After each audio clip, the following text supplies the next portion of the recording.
Good morning students, +2 class बच्चे। उस दिन हमने इकनॉमिक्स का किया था agriculture credit.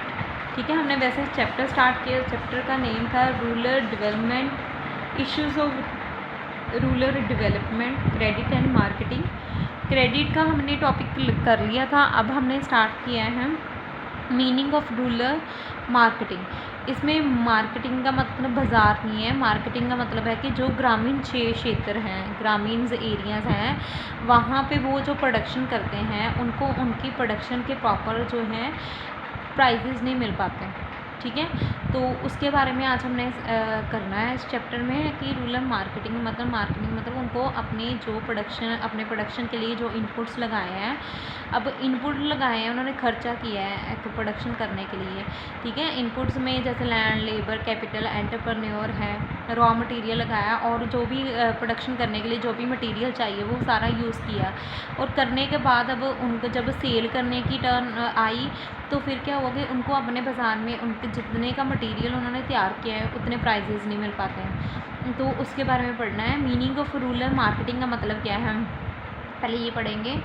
Rural and agriculture marketing. Agriculture marketing क्या है, कहते हैं एक बड़ा ही वाइड टर्म है, एक वास्ट जो है टर्म है। It includes all those activity which are related to, कहता है एग्रीकल्चर मार्केटिंग या कह लो या रूरल मार्केटिंग में वो सारी एक्टिविटीज़ आती हैं। वो एक्टिविटीज़ इंक्लूड करता है जैसे ग्रेडिंग में जैसे कि कोई भी काम कर रहे हैं, कैटल्स का है, डेयरी का जो काम कर रहे हैं, ये सारे काम कर रहे हैं तो इनकी उपज भी अच्छी हो रही है बट उनको अच्छे ग्रेडिंग नहीं मिल पा रही। जो उन्होंने प्रोडक्शन के लिए पैसा लगाया उतने पैसे नहीं मिल पा रहे हैं। स्टोरिंग फैसिलिटी नहीं है, स्टोर करके रखने के लिए। कई बार क्या होता है कि स्टोरेज की फैसिलिटी ना होने के कारण जो एग्रीकल्चर के फार्मर्स हैं उनको कम पैसों पे ही अपना प्रोडक्ट सेल करना पड़ता है। और ट्रांसपोर्टिंग की फैसिलिटी नहीं है। Finally selling the agriculture production, finally जो सेल करना है, सेलिंग द एग्रीकल्चर जो प्रोड्यूस उन्होंने प्रोडक्शन किया है फिर फाइनली उनको सेल करनी पड़ती है अपने ही मार्केट में, ग्रामीण क्षेत्रों में ही सेल करनी पड़ती है। क्या क्या इंक्लूड्स हैं, प्रिजर्वेशन मतलब सुरक्षित रख पाना, स्टोरेज फैसिलिटी जिसको कह सकते हैं, कलेक्ट करके एक जगह पे रखने की फैसिलिटी नहीं है, पैकेजिंग की फैसिलिटी नहीं, ग्रेडिंग पूरा मापदंड करके उनको पैसे नहीं मिलते एग्रीकल्चर प्रोडक्शन के, ट्रांसपोर्ट फैसिलिटी नहीं है, प्रोसेसिंग फाइनेंसिंग की फैसिलिटीज़ नहीं है, ये सारी फैसिलिटी उनको नहीं मिलती। इसमें वैसे उसने बताया कि रूरल मार्केट के में ये सारी चीज़ें इंक्लूड हैं, प्रिजर्वेशंस, कलेक्शन, पैकिंग करना, ग्रेडिंग करना, ट्रांसपोर्ट प्रोसेसिंग करना और फाइनेंसिंग की फैसिलिटी। और रूरल मार्केटिंग का फिर से सुनो, इसमें क्या क्या आता है, ग्रेडिंग करना, स्टोरेज करके रखना, ट्रांसपोर्ट करना और फाइनली सेल करना। पहले ग्रेडिंग करते हैं, स्टोर करना, ट्रांसपोर्ट करना, फाइनली सेल करते हैं।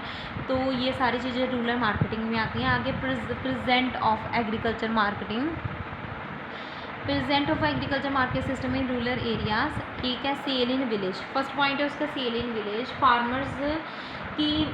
फार्मर्स को कई बार क्या है अपना जो बुल्क उन्होंने अपनी प्रोडक्शन की है, थोक, sale the bulk of their produced in unorganised rural market. और बुल्क मतलब होता है थोक में ही सेल करना पड़ जाता है। क्या होता है कि सेल इन विलेज, फार्मर्स को अपनी जो प्रोडक्शन हुई है उसको विलेज में ही सेल करनी पड़ती है। क्यों अभी मैंने बताया कि ये जो सारी प्रॉब्लम है कि उनको स्टोर करके रखने की फैसिलिटी नहीं है। ठीक है, प्रिजर्व करके कहीं कि अगर रूरल एरियाज़ के लोगों को अपना जो प्रोडक्ट है वो विलेज में ही सेल करना पड़ता है। इसका रीज़न क्या है कि उनको ट्रांसपोर्ट की फैसिलिटीज़ प्रॉपर नहीं है उनके पास। तो ट्रांसपोर्ट की फैसिलिटी ना होने के कारण, दूसरा उनके पास ये जो प्रोडक्शन की है उसको प्रिजर्व रखने के लिए भी एरिया नहीं है।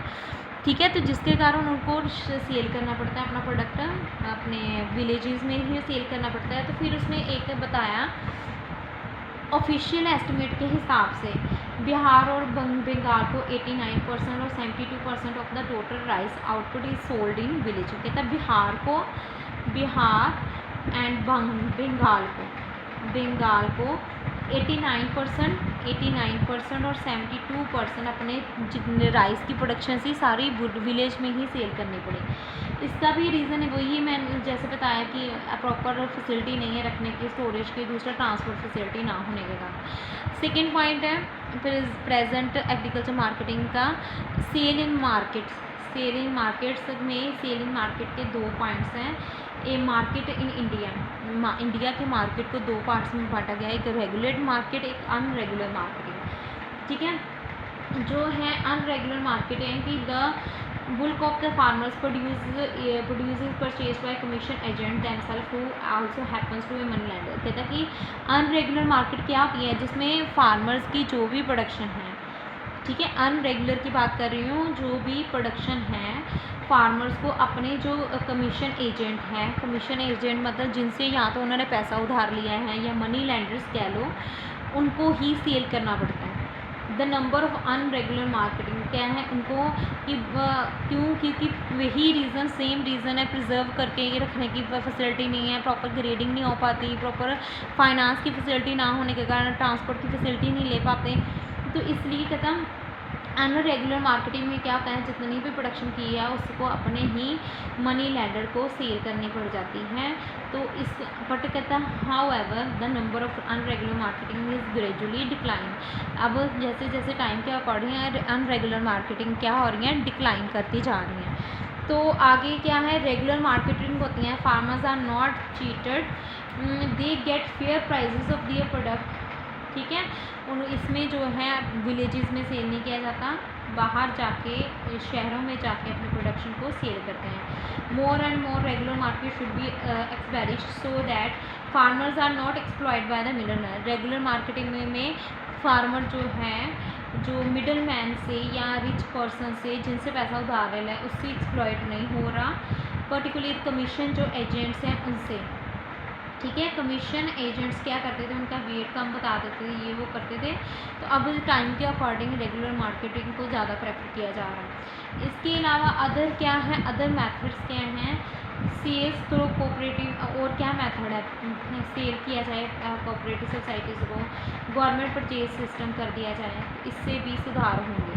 नेक्स्ट है conditions of satisfaction of agriculture marketing. कौन कौन सी कंडीशंस हैं, एक freedom from money lender, satisfactory, necessary condition for satisfactory agriculture marketing, freedom from money lender, firms must be freedom from the money lenders who can distress sell, it is available of easy finance facility for small and marginal farmers। इन्हें कहता है कि अगर freedom आज़ाद करना चाहते हैं तो उसके लिए चाहिए कि किसानों को उनको फाइनेंस की फैसिलिटी दी जाए, एलिमिनेट ख़त्म किया जाए मिडल मैन को, जिनसे वो पैसा उधार लेते हैं, फिर पैसा ले लेते हैं तो फिर उनको अपनी फाइनल प्रोडक्शन भी उनको ही पे सेल करनी पड़ती है। तो इसलिए long chain of middle man operate block of profit, उनको बहुत ज़्यादा प्रॉफिट हो रहा था, तो इसलिए चाहिए इनको ख़त्म किया जाए। स्टोरेज फैसिलिटी दी जाए फार्मर्स को, satisfactory agriculture marketing also requires improve storage facilities. Transport facility जिसके कारण ईजिली चीपर सस्ती ट्रांसपोर्ट फैसिलिटी दो, एफिशिएंट दो, एक्यूरेट मीन्स ऑफ ट्रांसपोर्ट दो, जिसके कारण ईजिली वो अपने प्रोडक्शन को एक जगह से दूसरी जगह ले सकें। रेगुलर मार्केटिंग लाऊं ताकि जो मिडल मैन का रोल है वो ख़त्म होता जाए। Market intelligence arrangement should be made for proper information to farmers regarding day to day prices of agriculture production. तो क्या है कि इस मार्केट इंटेलिजेंसी मतलब कि अरेंजमेंट करो कि फार्मर्स को डे बाय डे जो भी एग्रीकल्चर प्रोडक्शन में जो भी चेंजेस आ रहे हैं, उनके प्राइसेस में जो चेंजेस आ रहे हैं उनकी नॉलेज फार्मर्स को भी हो। नेक्स्ट है प्रॉब्लम्स ऑफ एग्रीकल्चर मार्केट, क्या क्या समस्याएं हैं, लैक ऑफ ऑर्गेनाइजेशन, इनको Indian farmers lack collective organisation, अच्छा ऑर्गेनाइजेशन नहीं है। ऑर्गेनाइजेशन जब तक अच्छा नहीं होगा तब तक जो है एग्रीकल्चर मार्केटिंग में सुधार नहीं हो सकते। हाई क्या हो रहा है कि ऑर्गेनाइजेशन कैसी है कि ट्रांसपोर्ट का खर्चा भी ज़्यादा ले रहे हैं, बार्गेनिंग भी कम कर रहे हैं। तो सबसे पहले ऑर्गेनाइजेशन को ठीक करना पड़ेगा। लैक ऑफ ग्रेडिंग की फैसिलिटी नहीं है। Farmers in India do not appreciate the significance of grading of the produce, quality goods and bad crops are not, जो अच्छी क्वालिटी के गुड्स हैं और बैड क्वालिटी के क्रॉप्स हैं उनको अलग नहीं किया, सेम ग्रेड लिया जाता है। तो जिसके कारण जब सारी चीज़ों को मिक्स करके लेंगे ऑब्वियसली प्राइसेस कम ही मिलेंगे। लैक ऑफ ट्रांसपोर्ट की कम फैसिलिटीज़ बहुत कम है, ठीक है। तो जिसके कारण वो अपनी जो है प्रोडक्शन को वहाँ नहीं, शहरी क्षेत्रों में नहीं लेके जा सकते हैं। This is very slow means of transport during rain season में भी बड़ा कम है ट्रांसपोर्ट की facilities. Malpractices in mandis में जो है common feature of Indian mandis, these related to weights and मैयर, इन्होंने वेट करना, मैयर करना, तो फिर प्राइजेस देने हैं। तो वो क्या करते हैं, अच्छी तरह से मैयरमेंट नहीं करते हैं, ठीक है। अच्छी तरह से जैसे माप तोल में कुछ ना ग्रेडिंग में कोई ना कोई इश्यूज क्रिएट कर देंगे जिसके कारण उनको प्राइजेस नहीं प्रॉपर मिलते हैं। लैक ऑफ मार्केट इंटेलिजेंसी, जो फार्मर्स हैं उनको मार्केट के बारे में पूरी नॉलेज नहीं है, तो जिसके कारण उनको प्राइजेस के बारे में भी नहीं पता चलता है कि मार्केट में क्या प्राइजेस चल रहे हैं किस एग्रीकल्चर प्रोडक्ट के। तो जिसके कारण मार्केटिंग के बारे में इंटेलिजेंसी ना, नॉलेज ना होने के कारण उनको अपने लो प्राइस पे अपना प्रोडक्ट सेल करना पड़ता है। स्टोरेज फैसिलिटी नहीं है, रखने की फैसिलिटी नहीं है, इसलिए जितने पैसे मिलते हैं उतने पैसों में ही अपना प्रोडक्ट सेल करने के लिए तैयार हो जाते हैं फार्मर्स।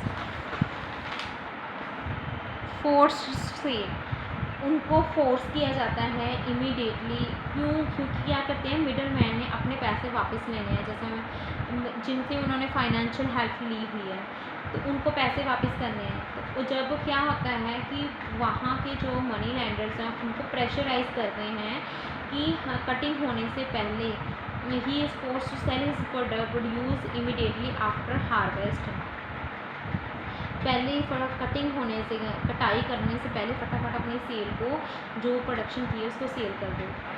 ताकि क्यों उनको ऐसे प्रेशराइज करते हैं, क्योंकि उन्होंने दोबारा से जो फाइनेंशियल हेल्प ली हुई है महाजन से या मनी लैंडर से उनको वापस करने होते हैं। तो इसलिए उनको प्रेशराइज करके विलेजेस में ही अपना प्रोडक्शन सेल करना पड़ता है और वो भी कम पैसों में।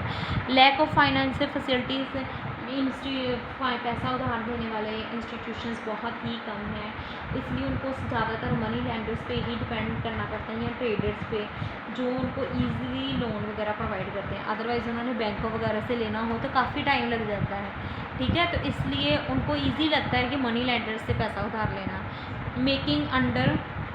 Marketing under unfavourable conditions, priority to abolish, सबसे पहले है कि जमींदारी सिस्टम को ख़त्म किया जाए, क्योंकि वो पहले भी बताया कि वो प्रेशराइज करते हैं कि अपनी कटिंग हार्वेस्टिंग से पहले ही अपनी फसल को सेल कर दें, प्रोडक्शन को सेल कर दें, ताकि पेमेंट कर सकें लैंड, जो इनकम आएगी उससे जिनसे उन्होंने पैसा उधार लिया उनको पेमेंट कर सकें। तो इसलिए सबसे पहले जमींदार प्रथा जब तक ख़त्म नहीं होती तब तक सोल्यूशन नहीं हो पाएगा, इसलिए पहले अनफेवरेबल जो कंडीशन है मार्केट में उनको ख़त्म किया जाए, ठीक है बच्चे। ये सारी प्रॉब्लम्स थी और सोल्यूशन इसका खुद आपने करना है, जिस proper organisation, grading facility of transport,